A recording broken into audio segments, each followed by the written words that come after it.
aking babain. Ay, Sige, mga turista.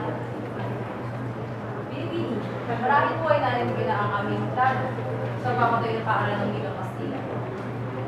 Ito ay isang bayan ng mga plano at panukala. Nais po sana namin hitin ang inyong tulong para pumayag sa gusto sa amin. Oo. Walang makakahigit sa akin pagdating sa pag-ibig sa tinubuang lupa at sa paghahangad ng pagsulong.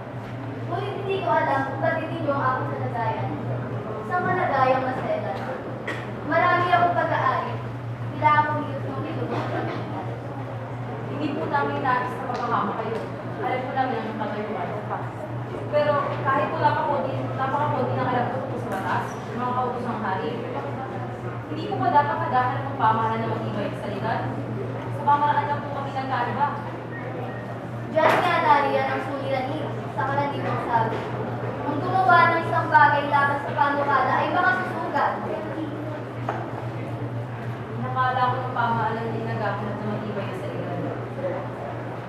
Binata, dapat iwanan sa isang tabi ang layunin iyan. Sapagkat mapanganib, dapat pagkatiwalaan ang pamahalaan. Awan din, naiintindihan ko mo ang gusto niyo sabihin.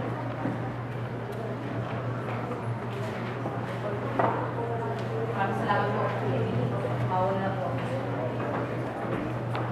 Kaawa-awang binata, ako man ay nagkaroon ng ganitong kaisipan. Ang lahat ng bansa ay may pagpapahalaga gaya ng sariling klima at mga sakit. Kaawa-awang binata, kung lahat ay nag-iisip ng gaya niya ay hindi ko sasabihin hindi